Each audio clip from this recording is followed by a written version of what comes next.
Hey, Tony. What's going on? Hey, first question, have you been told anything yet about your status? No, just under consideration, and Mike can probably talk about it more later. I do feel strong that I'm in good standing here, in one form or another. That being said, I also, understand the business and know how things kind of go and understand that, might have to wear a different uniform next year. So hopeful to wear the Orioles one. If that doesn't work out, then obviously we'll kind of have to look around and go from there. You had said yesterday that you thought it was very likely that in a couple of days you'd have to start looking for work. Are you going to go pursue other openings with other clubs right now? Or are you going to wait on the Orioles? I would love to be here. This is a great place. It's a historic franchise. It is a place that gave me my first full-time big league job, so ideally I get to stay here in a lot of ways. I'm very comfortable with the people here. I have a lot of respect for the people here. Maybe most importantly, I love a lot of these young players, guys that I've been here and grown with myself and also kind of helped raise in a lot of ways here over the last 5 years. So ideally, yeah, you get to stay, but also, up close and personal view of this business, growing up in it, understanding that coaches might have the least job security in this business in a lot of ways, rightfully so or not, and most likely not. You do have to kind of hedge and make sure that you're going to be able to pay your bills and take care of your wife and kids and do the whole deal that is necessary as being a normal human being and not just a coach.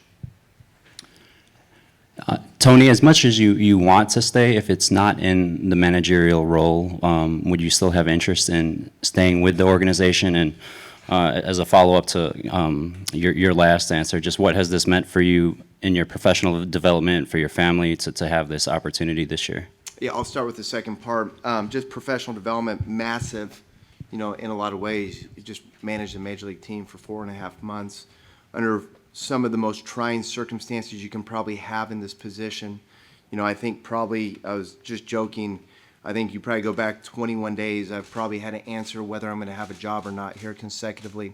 That's not easy to do, and I don't think that's normal in a lot of ways, but also kind of part of the situation that we're in here, and it's fine, it's part of it. So have grown immensely in a lot of ways, obviously running a game, a big piece, and kind of learning how to do that here at the major league level, and then just being a leader of a national brand essentially on a daily basis, and having to sit up here and answer tough questions and be honest and tell the truth and support the organization to the best of my ability. As the first part of the question, yeah, I'd consider anything. Again, there's a lot of loyalty and there's a lot of love from me to this organization. They pulled me out of the minor leagues essentially. I was an interim third base coach in Cleveland in 2020 and was likely going back to be the infield coordinator in 21, and they gave me a shot. So I'm a loyal person. I love this place in a lot of ways. I'm very thankful to it. I'm open to all options, but obviously understand that it's not just about me. There's a family at home, and this is a business. Tony, you mentioned a couple times over the last week the need to get the young core, the hitters, back on track. What can tangibly change to improve the fortunes? Really, for the last year and a half, this offense has not looked the way that many expected it to look. Well, I think we have to start and recognize that expectations for that group have been astronomical in a lot of ways. And in some ways, they set the expectations because a lot of them came out of the gates right away, and they came out really well. I think there are some guys here that have struggled in some ways that weren't part of that initial group that set the bar so high. And I do think it made it unrealistic for some of these guys to kind of follow. I talked to Sammy Basayo yesterday, and I told Sammy to go look at Aaron Judge's first 100 bats in the big leagues. And you know whose numbers it matches? Sammy Basayo's. So I think there's a precedent for young players to have kind of tough stretches in the beginning of the parts of their career. Now, to answer your question, what needs to tangibly change? Well, we need to get these guys back to kind of what they were. Some of these guys that did set the bar high for themselves, and how we do that, for me, I think it's just it's getting together, it's being honest, it's getting all the players in terms of staff, analysts, everybody that has a voice.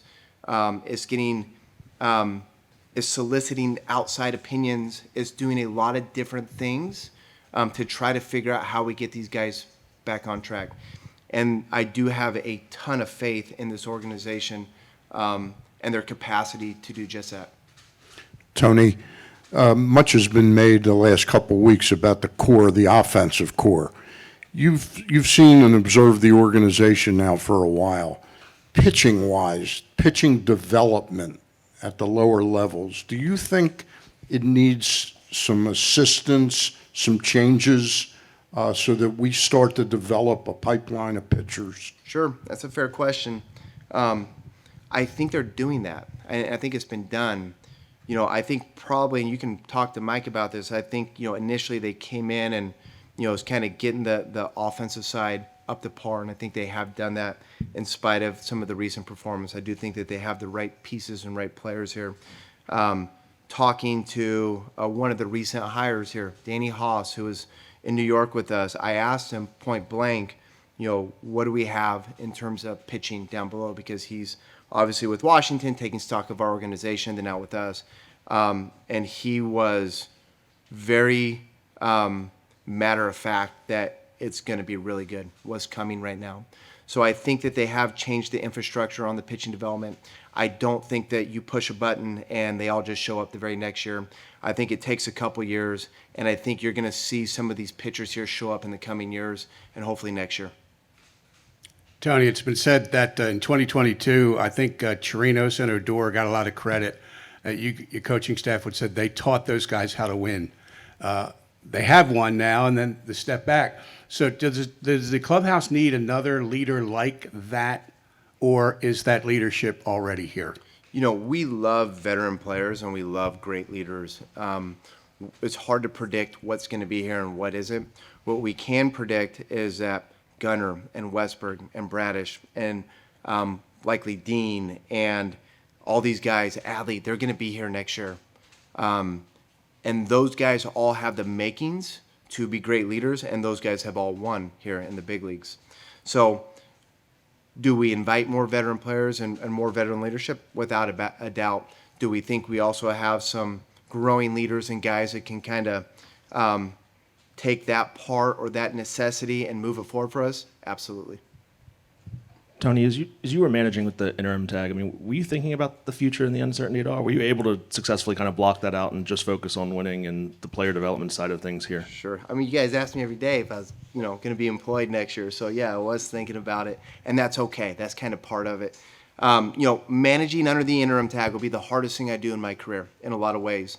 In a sense, it is your team, especially after the trade deadline and, kind of all the guys that came in. It did start to feel like my team at that point. Up until the trade deadline with the players that were here under, the previous leader, it didn't in a lot of ways. And I think that's fair, and I think people can understand that. It's a challenge. There's things that you're going to do under the interim tag. You're going to come in and make some changes, turn the dials.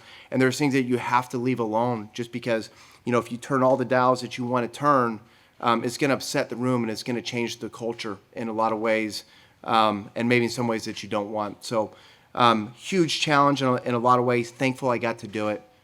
Would do it again in a heartbeat, especially here, and especially with the support that Mike and his crew and his lieutenants gave me throughout.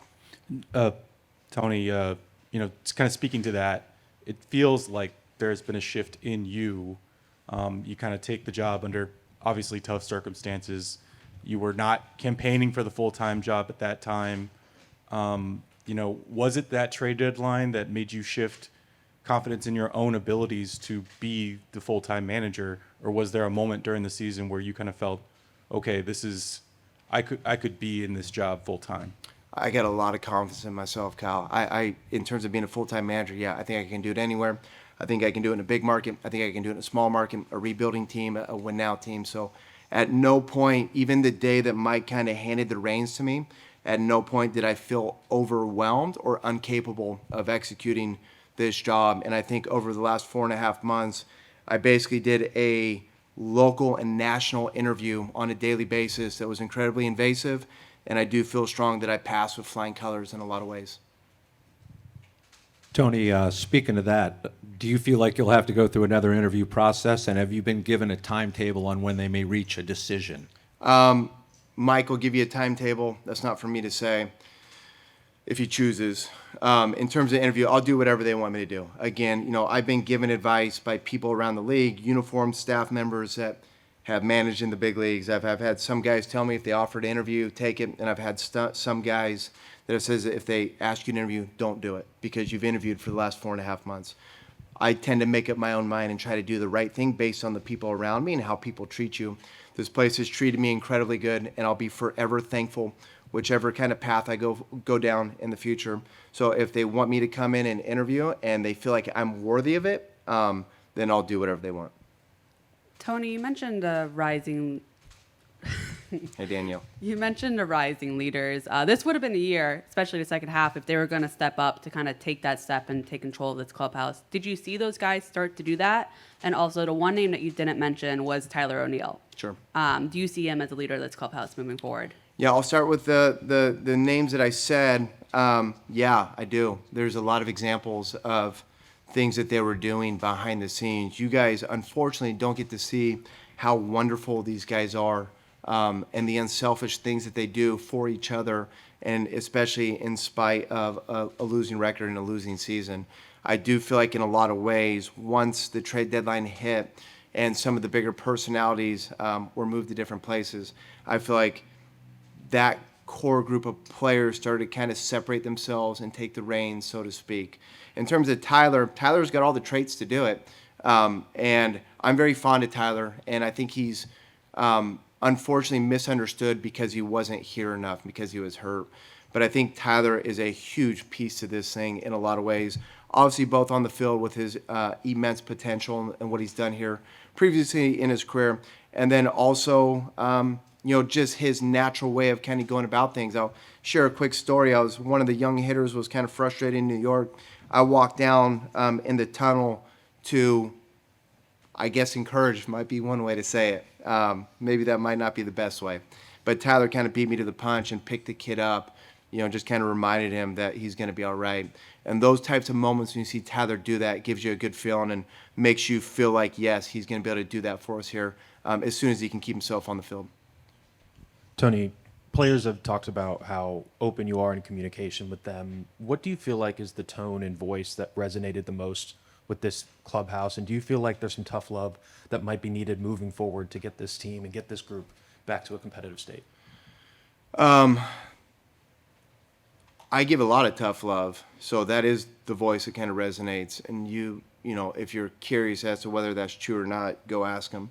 I do feel like I'm positive and I'm an optimist in a lot of ways, and I feel like that has to be the foundation of the tone for that group of players. It has to be positive. It has to be optimistic. It can't be angry. I wasn't a very good player. I said that day one here. There's not one day where when a player makes a mistake, I get mad at him. It's more of an understanding tone because this thing's really hard to do.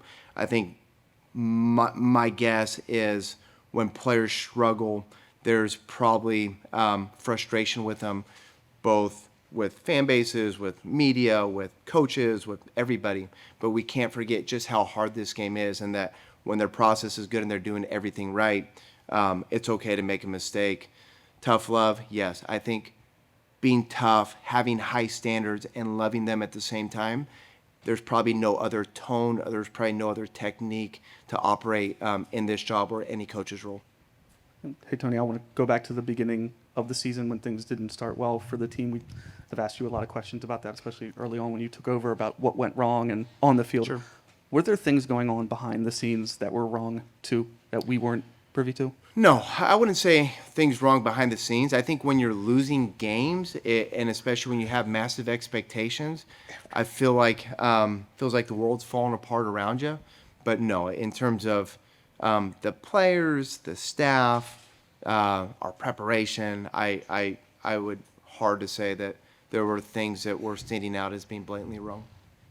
Tony, I don't mean to give this the wrong tone, but are there things that you would demand or ask for in terms of say-so in personnel decisions for you to want to go forward with this job?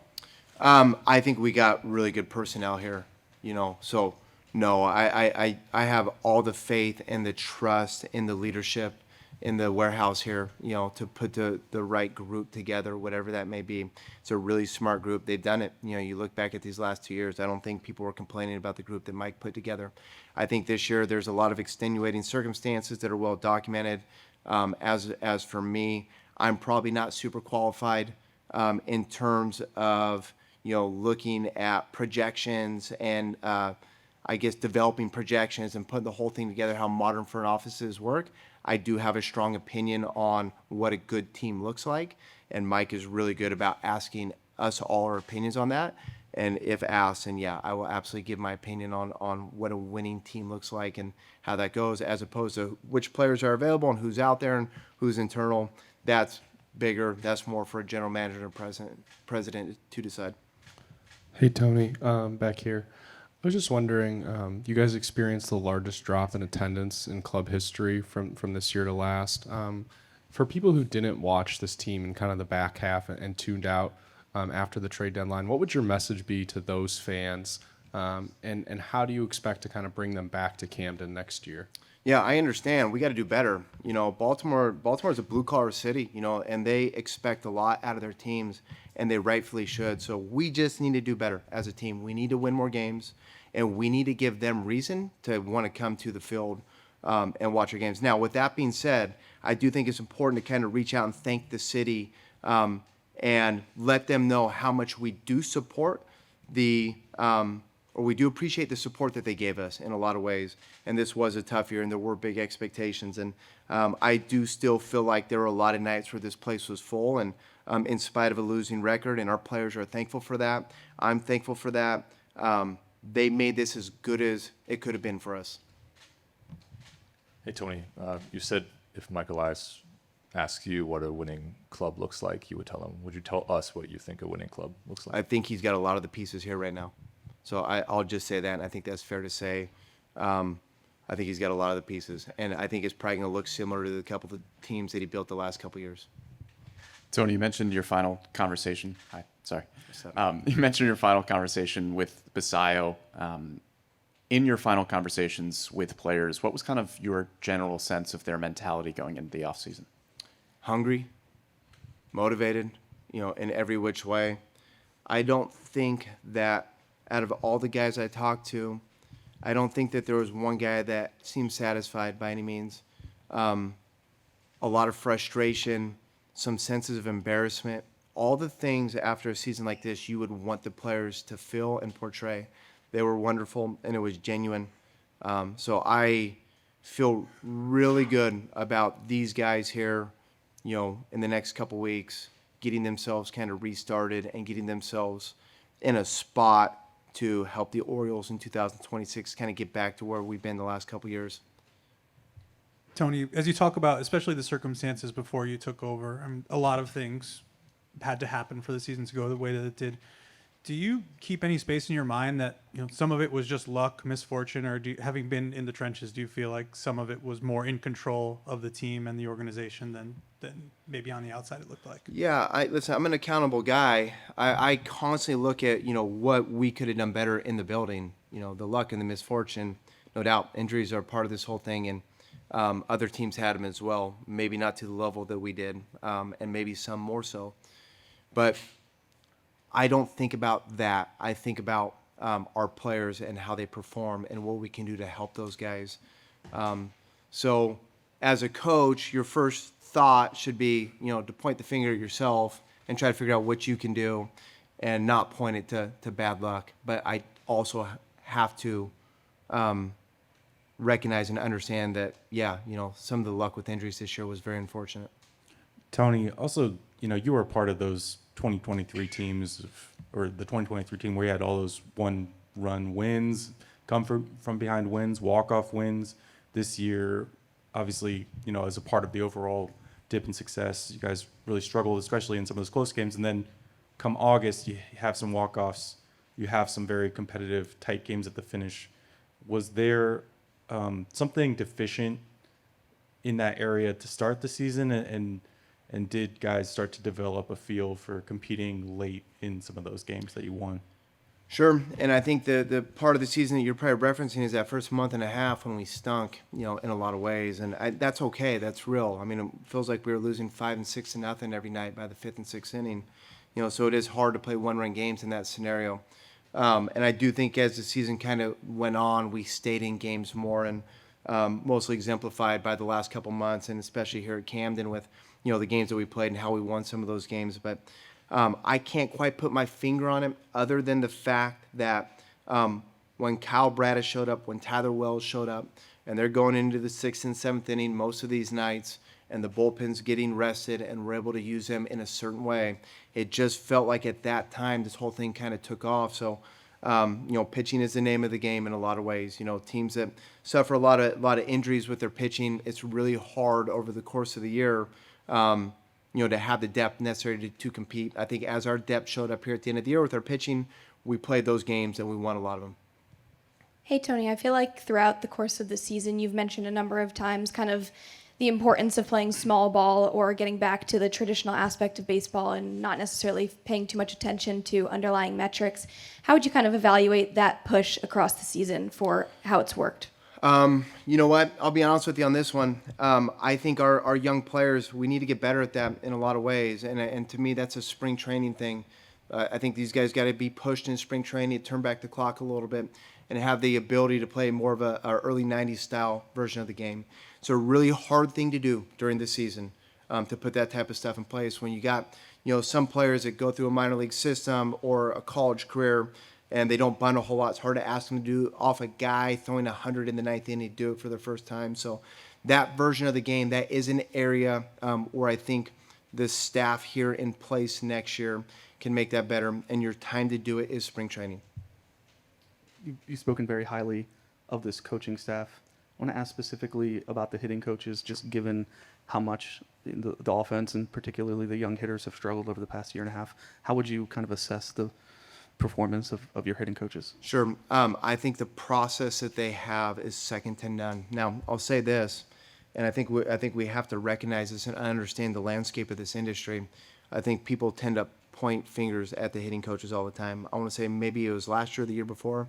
I think 10 hitting coaches across the league were relieved of their duties, and I'm not so sure in every one of those scenarios the grass was greener on the other side in a lot of ways. I think as a coach, when you sign up to be a coach in the big leagues, you are signing up to give all the credit and take all the blame. And that's just part of this job, and that's how it's always going to be. And that's why there tends to be way more turnover than there should be in a lot of ways. I think our guys do a wonderful job. I'm proud of them for enduring the season, just like the rest of the staff. Our other fundamental coaches, same deal. Proud of all these guys. It's been a very stressful year. I think we all understand the problem and the task at hand, and I think we all understand that it's got to get fixed. And I think those guys are certainly up to the challenge. Tony, how much of a learning curve was there for you as an in-game manager, managing bullpen lineups and pitching changes, all that kind of stuff? And where do you feel like you were challenged the most and maybe improved the most throughout the season? Sure. Huge learning curve, probably the same learning curve that Buck Showalter had his first year managing the big leagues, and Earl Weaver and Cal Sr. I think when you enter this job in the big leagues for the first time, there's going to be a learning curve. Now, I do feel like probably about 10 to 15 games into this thing, my mind started catching up to the speed of the game in the dugout. And I do think that if I'm fortunate enough to do this 10 years from now, I'll probably be better at it 10 years from now than I am today. But I am very proud of how we ran the game. I think there's a lot of examples during the game of where we managed this thing really well in a lot of ways. And there's been a couple recent games here against veteran managers that have been doing it a long time that we caught mistakes on and we did very well on in our dugout. So very proud of our group on how we ran these games in a lot of ways. Do I think that I'm a finished product as an in-game manager? I think that would be crazy to think that. Do I think that a guy that's done it for 10 years is a finished product? Absolutely not. I think we continue to get better. Tony, one of the biggest names in Oriole history is back with the team, Cal Ripken Jr. Where do you see him fitting in helping a manager? Cal's wonderful. Cal, I got to spend some time with Cal in spring training.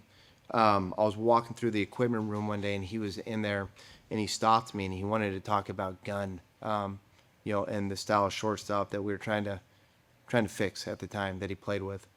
And I feel like we hit it off in a lot of ways. And he has been a incredible asset to me, both pre-managing the team and also during while I've managed the team. So Cal's an incredible resource. It's a guy that is as knowledgeable as anybody, partly from his playing career and obviously, everything that came with that, but also partly from his dad, and I do feel like a lot of the lessons that he's passed on to me probably have come from his old man in a lot of ways. So Cal's a huge piece of this. If I'm here in the future, I would really love if he continued to kind of do what he's done for me over the course of this season. Tony, it's no secret the struggles of Adley Rutschman the last season and a half. What do you make of that in terms of the performance after being a two-time All-Star, almost immediately, and also this year with the durability creeping in? I mean, where is Adley, and what's the key for getting him back on track to where he was? Sure. I'm maybe a little bit of a dinosaur here, but I think catchers should be good catchers, and I think people have forgotten that about Adley, and it's frustrating for me. This guy's become one of the better defensive catchers in the game, so while everybody's kind of pointing at his offense, please, let's not forget that this is the type of catcher that you need to have behind the plate to win a World Series. So we'll start there. In terms of his offense, yeah, it's been a tough, year and a half for him in a lot of ways. I think some of it is tied to the injuries. And I think some of it he's going to kind of have to dig deep and solve some of his issues at the plate. And I do think that he's in the right mind to do it. So if you wrote out a list of players that I trust in that clubhouse and guys that I trust to look themselves in the mirror and be accountable and solve the issues that they have, Adley's at the very top for me. So I got a lot of faith in the kid. I think he's going to solve his offensive woes. I think the injuries were just part of the deal. I think it happens for some guys. Unfortunately, he had an oblique on each side. I'm sure one affected the other, would be my guess. I'm not a medical person, but use common sense here. But let's not forget how good of a catcher this guy has become. That's a very important part of his story here in 2025. Any final questions? Thank you, guys.